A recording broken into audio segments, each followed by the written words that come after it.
চমৎকার একটা গ্রান আসছে মাশাআল্লাহ। আসসালামু আলাইকুম। আজকে আমি আপনাদেরকে দেখাবো কিভাবে খুব সহজেই চিকেন বিরিয়ানি রান্না করবেন সহজ ওয়েতে, রেস্টুরেন্ট স্টাইলে।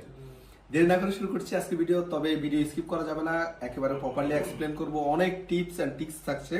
Let's go. প্রথমে আমি 1 কেজি চাউল, এটা হচ্ছে বাসমতি চাল, 1 কেজি চাল নিয়েছি। আর এই চালগুলো একবার ওয়াশ করতে হবে ভালো করে, একবার ওয়াশ করে পানিগুলো ফেলে দিয়ে আবার ওয়াশ করে আবার পানি দিয়ে আধা ঘন্টা এই চাল ভিজিয়ে রাখতে হবে। আমরা রেস্টুরেন্টে যখনই বিরিয়ানি খাই, বিরিয়ানির চালটা একটা ময়েশ্চার থাকে। ময়েশ্চারটা কারণ হচ্ছে চালগুলো পানিতে ভিজিয়ে রাখার কারণে, এই জন্য চালগুলো ড্রাই হয়ে যায় না। এটা হচ্ছে চালের জন্য মেন সিক্রেট। সো আমি এখন এই চালটাকে ভালো করে একবার ওয়াশ করে নিচ্ছি, তারপর পানিতে ভিজিয়ে আধা ঘন্টা রেখে দিব। এর ভিতরে বাকি সবগুলো প্রিপারেশন করব, পর্যায়ক্রমে স্টেপ বাই স্টেপ সব কিছু দেখতে পারবেন। চিকেন ম্যারিনেশনের জন্য আমি এখানে আদা রসুন পেস্ট দিচ্ছি 1 টেবিল স্পুন, 2 টেবিল স্পুন। যখনই আদা রসুন পেস্ট করবেন 60-40 রেশিওতে, অর্থাৎ 60 গ্রাম যদি আদা দেন সেক্ষেত্রে 40 গ্রাম দিবেন রসুন, তাহলে আদা রসুনের যে ফ্লেভার কম্বিনেশন সেটা ভালো হবে। তারপর হলুদ দিচ্ছি 1 স্পুন, টক দই দিচ্ছি 1 টেবিল স্পুন, 2 টেবিল স্পুন। অল্প একটু জর্দা কালারটা না দিলেও চলবে, কালারটা সুন্দরের জন্য অল্প একটু জর্দা কালার ইউজ করেছি। এখানে হাফ টি স্পুন। আর সয়াবিন তেল দিচ্ছি 1/4 কাপ, অর্থাৎ 1 কাপে 4 ভাগের 1 ভাগ। আর একটু লেবুর রসটা অবশ্যই চিকেনে দেওয়ার চেষ্টা করবেন, তাহলে চিকেনটা প্রপারলি আপনার টেন্ডার হবে। লেবুর রস এবং লবণ যখন চিকেনের ভিতরে যায়, চিকেনের টেস্ট এমনিতে ডাবল হয়ে যায়। এর জন্য আমি জাস্ট একটা লেবুর রস চেপে নিচ্ছি।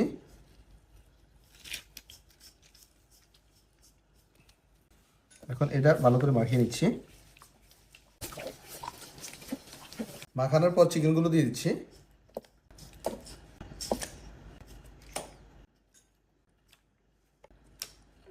এখানে আমি চিকেন নিয়েছি টোটাল 1800 গ্রাম। আপনারা চাইলে একটু কম বেশি করে চিকেন দিতে পারেন। আমি সাজেস্ট করি 1 কেজি চাউলের সাথে আপনারা চিকেন অন্তত 2 কেজি দেওয়ার চেষ্টা করবেন, তাহলে আপনার কি বলে চালের যে ব্যালেন্সটা, সেই বিরিয়ানির যে চালের ব্যালেন্সটা, সেই ব্যালেন্সটা ভালো হবে। মশলাগুলো একটু চেষ্টা করবেন যে ভিতরে ঢুকিয়ে দেওয়ার জন্য, তাহলে পারফেক্টলি একটা গ্রান আসবে। ওকে, এখন এই চিকেনটা আমি ম্যারিনেশন করে 3-4 মিনিট রেখে দেবো, তারপর চিকেন ফ্রাই করব। তারপর 4-5 মিনিট চিকেনটা রাখার পর আমি এখানে আলু অ্যাড করতেছি। বিরিয়ানিতে আলু আমার কাছে খুবই ভালো লাগে। আপনারা চাইলে আলুটা অ্যাভয়েডও করতে পারেন চিকেন বিরিয়ানিতে, বাট আমার কাছে আলু ভালো লাগে, এই জন্য আমি আলু দিয়েছি 5 পিস কেটে দিয়েছি মাঝখানে। আলু একটু মাখিয়ে নিচ্ছি। এখন চিকেনগুলো ফ্রাই করব। চাল সিদ্ধ করার জন্য এখানে আমি 3-4 পিস তেজপাতা দিচ্ছি, 3-4 পিস দারচিনি, 6-7 পিস এলাচিগুলো সাইজ অনেক ছোট ছিল, এই কারণে বেশি লেগেছে। 7-8 পিস লং, একটা স্টার এলাচ, আর 2টা হচ্ছে কালো বড় এলাচ। অবশ্যই কয়েক পিস জয়িত্রী দিতে হবে, জয়িত্রী। আর লবণ দিচ্ছি 1 টেবিল স্পুন, আরও হাফ টেবিল স্পুন। লবণ লাগলে একটু কম বেশি করে দেওয়া যাবে, তবে এই পানিতে লবণের পরিমাণটা একটু বেশি থাকবে, কারণ চালটা সিদ্ধ হলে পানিটা ফেলে দিব, তখন লবণ বাকিগুলো পানির সাথে চলে যাবে। আর যদি লবণ এখানে কম দেন অথবা লবণ ব্যালেন্স করে দেন, তাহলে চালে কিন্তু প্রপার লবণ যাবে না। এখন পানিটা গরম হওয়ার জন্য অপেক্ষা করতেছি। এর ভিতরে আমি চিকেনগুলো ফ্রাই করে নিচ্ছি। তারপর চিকেনগুলো ফ্রাই করার জন্য একটা পাতিলায় আমি 1 কাপ সয়াবিন তেল দিয়ে দিচ্ছি। তেল যখন ভালোভাবে একেবারে গরম হয়ে যাবে, তারপর চিকেনগুলো ছাড়বেন। বিসমিল্লাহ।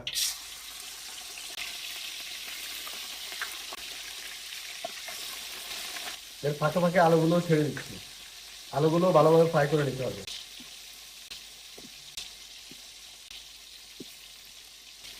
চিকেনটা যখন তেলে ছাড়বেন, এক পাশ পরিপূর্ণ ফ্রাই না হওয়া পর্যন্ত ঘুরাবেন না। একটু করে চিকেন ভেঙে যাওয়ার একটা সম্ভাবনা থাকবে, আর নিচে লেগে যাওয়ার একটা সম্ভাবনা থাকবে।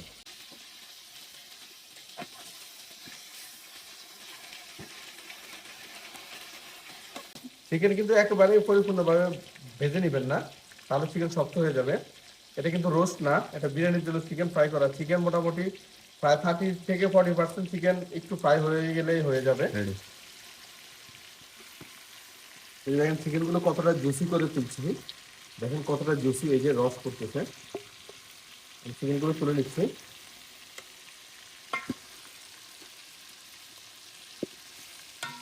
আলুগুলো রাখবো, কারণ আলু আরো ফ্রাই করতে হবে।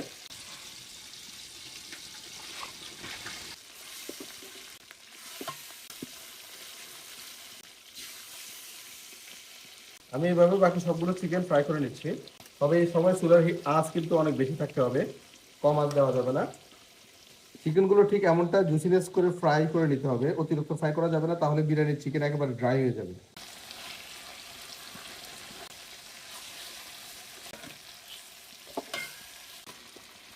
তারপর চিকেনগুলো মোটামুটি 30% মতো ফ্রাই করে তুলে নিচ্ছি, 30 থেকে 40। এখন এই তেলের ভিতরে আমি মশলাগুলো অ্যারেঞ্জ করব।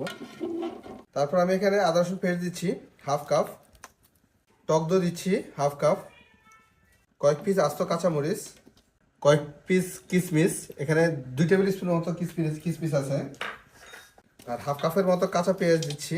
তারপর পেঁয়াজের বেরেস্তা দিচ্ছি। এখানে এটাই হচ্ছে মেন টেকনিক, আপনারা যখনই বিরিয়ানি রান্না করবেন অবশ্যই আগে বেরেস্তা বানিয়ে রাখবেন।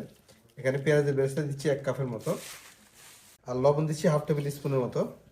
হাফ টেবিল দিচ্ছি একটু বেশি, কারণ চালে অলরেডি লবণ দেওয়া আছে এবং চিকেনও লবণ দেওয়া আছে, লবণ অতিরিক্ত লাগবে না। এই বিরিয়ানিতে আপনার এক্সেপশনাল ধনিয়া পাতা লাগবে, মানে অর্থাৎ অনেক বেশি। ধনিয়া পাতাগুলো আমি একটু হাত দিয়ে ভেঙে দিচ্ছি। এটাই হচ্ছে আপনাদের সেই কাঙ্ক্ষিত প্রোডাক্ট, যেটা নিয়ে এতদিন আমাকে মেসেজ করেছেন, কমেন্টস করেছেন, বিরিয়ানির মশলা। এটার ভিডিও অলরেডি পেজে দেওয়া আছে, চ্যানেলে দেওয়া আছে, একটু প্লিজ দেখে নেবেন। যারা এই মশলা অ্যারেঞ্জ করে, অনেক ধরনের মশলা আছে এখানে, এই মশলাগুলো অ্যারেঞ্জ করে মশলা তৈরি করতে পারবেন না বাসায় সময় স্বল্পতার কারণে, বা অনেক সময় দেখা গেছে যে মশলার দোকানে গেলেও সবগুলো মশলা একসাথে পাওয়া যায় না। এই জন্য আপনাদের মানে ভালো রিভিউর জন্য আপনারা যারা এই মশলাটা তৈরি করেছেন, অনেকে আমার এই মশলা দিয়ে বিরিয়ানির দোকান দিয়েছে। সো এই মশলাটা আসলে মানে একেবারে কি বলে, এটা আমার যেহেতু একটা সিক্রেট মশলা, বাট আমার কাছে এখন আর সিক্রেট নাই, বিকজ অফ আমি সবসময় আপনাদেরকে শেখানোর জন্য চেষ্টা করি। সো এই মশলাটা এখন আমি নিজে তত্ত্বাবধানে স্পাইস গুরুর মাধ্যমে আপনাদের জন্য বাজারজাত করানোর ব্যবস্থা করেছি। স্পাইস গুরুতে আপনারা অর্ডার করলে আপনারা এই মশলাটা পেয়ে যাবেন। আমি স্পাইস গুরুর ডিটেলস এই ডিসক্রিপশনে দিয়ে দেবো এবং কমেন্টসে দিয়ে দেবো, আপনারা প্লিজ একটু দেখে নেবেন। আর ওনাদের কাছ থেকে এই মশলাটা অর্ডার করলে স্টিল নাও আমি এই মশলা আমার নিজের রেসিপিতে তত্ত্বাবধান করে তৈরি করতেছি। সো আশা করি প্রতারিত হবেন না, পারফেক্ট একটা মশলা পাবেন। তো এটা হচ্ছে আমার সেই স্পাইস গুরু বিরিয়ানির মশলা। এটাতে কিন্তু মশলার নাম হচ্ছে জাদুকরি বিরিয়ানির মশলা। এটা আসলে জাদুকরি। বাসা বাড়িতে এই মশলা থাকলে আপনার বিরিয়ানি এক্সেপশনাল হবে। ও আরেকটা মজার কথা বলি, এই মশলা দিয়ে আপনি বিরিয়ানি তেহারি দুইটাই রান্না করতে পারবেন, কারণ এটা এমন একটা মশলা, কম্বিনেশন মশলা। তো বিরিয়ানির জন্য কি করতে হবে, তেহারির জন্য কি করতে হবে, অনেকগুলো ভিডিও আমি দিয়ে দেবো কিভাবে মশলা ইউজ করবেন। এই মশলা যারা অর্ডার করবেন এখনই কমেন্টস বক্স বা ডিসক্রিপশনে চলে যাবেন, মশলাটা অর্ডার করতে পারবেন। আমি এই মশলা দিচ্ছি 1 table spoon, 2 table spoon, 3 table spoon. যদি আপনারা সেম রেসিপিতে গরুর মাংস বা খাসির মাংস রান্না করেন বিরিয়ানির জন্য, তাহলে দিবেন 4 টেবিল স্পুন বা 5 টেবিল স্পুন, কারণ গরুর মাংস এবং খাসির মাংসতে মশলাটা একটু বেশি লাগে। চিকেনে মশলা কম দিলেও কোনো অসুবিধা নেই। আর এখানে যেই মেন সিক্রেটটা হচ্ছে আপনার সুগার। অবশ্যই 1.5 টেবিল স্পুন সুগার দিবেন। এই সুগারটা অতিরিক্ত দেওয়া যাবে না, তাহলে মিষ্টি হয়ে যাবে। আপনারা যারা টেস্টিং সল্ট ইউজ করেন, তারা টেস্টিং সল্ট ইউজ না করে সুগারটা ইউজ করবেন, তাহলে টেস্ট ইনহ্যান্স হবে। কিন্তু আপনার টেস্টিং সল্ট যে ক্ষতিকর জিনিস, সেই জিনিসটা থেকে অন্তত বাঁচলেন। তারপর মরিচের গুঁড়া দিচ্ছি 1 টেবিল স্পুন। স্পাইস গুঁড়ো থেকে হলুদ, মরিচ, জিরা, ধনিয়া সব কিছুই পেয়ে যাবেন, কারণ ওনারা অর্গানিকভাবে এগুলো অ্যারেঞ্জ করতেছে। এটা ভালো করে এখন মিক্স করে নিলাম। তারপর চিকেনগুলো দিয়ে দিচ্ছি। চিকেন দেওয়ার পর আমি একটু হাত দিয়ে মিক্স করে নিই।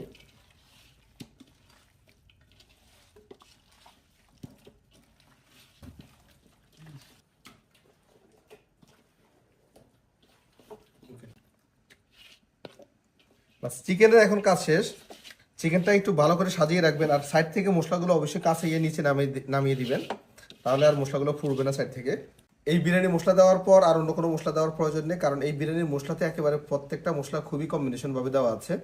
আর এখানে প্রতি কেজি মাংসের জন্য যদি মুরগি হয় 1.5 টেবিল স্পুন মশলা দিবেন, যদি গরুর মাংস হয় 2 থেকে 2.5 টেবিল স্পুন মশলা দিবেন। গরুর মাংস অথবা খাসির মাংস যেটা বলেন, 2 থেকে 2.5 টেবিল স্পুন। এই মেজারমেন্টে আপনি যে কোনো অ্যামাউন্টে বিরিয়ানি রান্না করতে পারবেন। আর আরও ডিটেলস পেয়ে যাবেন এই যে এখানে একটা স্ক্যানার কোড আছে। এই কোডে আপনি স্ক্যান করলে এখানে আমার অনেকগুলো বিরিয়ানি রেসিপি আছে। এখন আর বিরিয়ানি রেসিপি আপনার কি বলে খুঁজতে হবে না, ইউটিউবে যায় ফেসবুকে গিয়ে খুঁজতে হবে না, শুধু এই স্ক্যানারে স্ক্যান করবেন, অনেকগুলো রেসিপি পেয়ে যাবেন বিরিয়ানির, যেটা ভালো লাগবে ওটাই রান্না করবেন। এই যে দেখেন পানিটা একেবারে গরম হয়ে গেছে। পানি মেক শিওর একেবারে প্রপারলি ফুটিয়ে নেবেন, তা না হলে কিন্তু চাল দিলে চাল সিদ্ধ হতে সময় লাগবে বেশি, চাল থেকে আঠা বের হয়ে যাবে। এখানে আমি চাল থেকে পানি জড়িয়ে চালগুলো দিয়ে দিচ্ছি। অনেকে হয়তো বা প্রশ্ন করতে পারেন এখানে পানি কতটুকু দিয়েছি।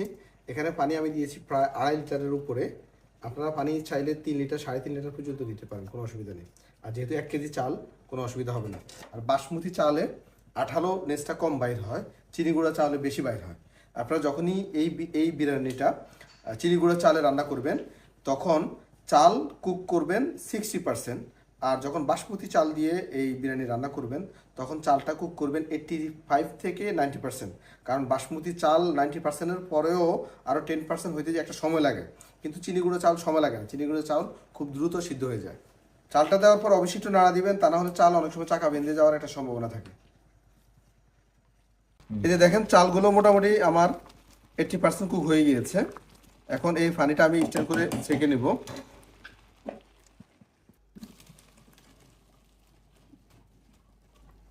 চাল থেকে পানি ঝরানোর পর এটা কিন্তু এই সময়টা লেট করা যাবে না, খুবই দ্রুত কাজ করতে হবে।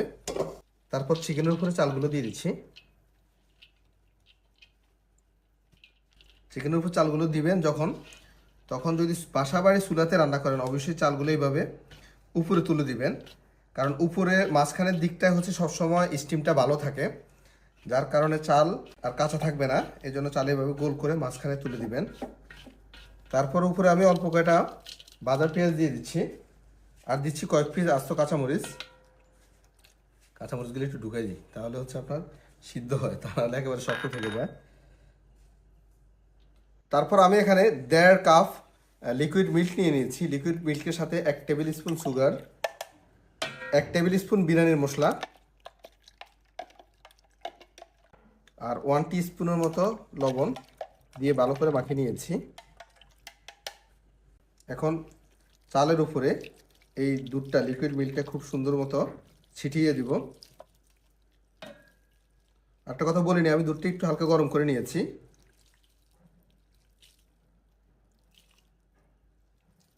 বাসায় যদি আপনাদের পাতলা কোনো কাপড় থাকে, পাতলা কাপড় নিয়ে নেবেন। আর আমি এখানে মার্কিন কাপড় নিয়ে নিচ্ছি। আপনারা চাইলে অ্যালুমিনিয়াম ফয়েলও দিতে পারেন অথবা সাইডে ময়দাও দিতে পারেন, কোনো অসুবিধা নেই। তারপর ঢাকনা দিয়ে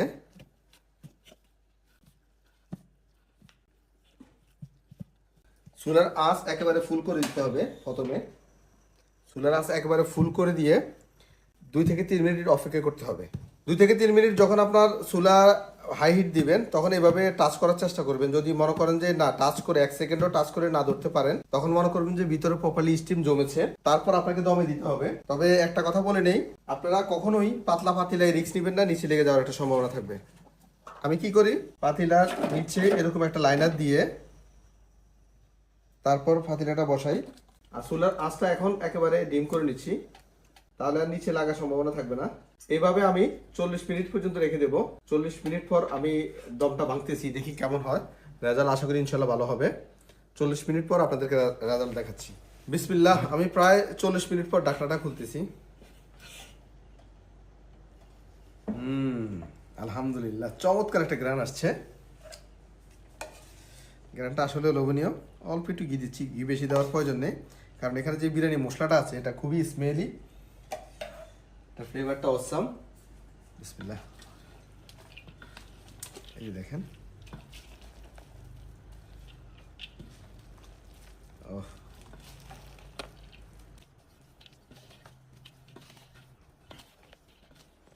চমৎকার একটা গ্রান আসছে মাশাআল্লাহ।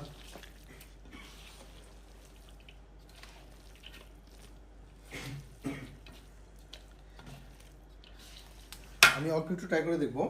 এটা খুবই সহজ এবং সিম্পল একটা বিরিয়ানি, আর এটার ফ্লেভার অসাম। বিসমিল্লাহ।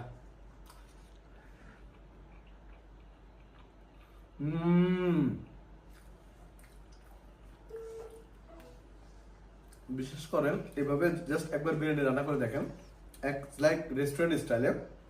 It's really awesome. আসলে খিদে বেড়ে গেছে, আমি মনে করছিলাম পরে খাবো। তো আজকের ভিডিও পর্যন্ত। আমার জন্য দোয়া করবেন আরো ইন্টারেস্টিং ভিডিও যাতে আপনাদেরকে উপহার দিতে পারি। আল্লাহ হাফেজ।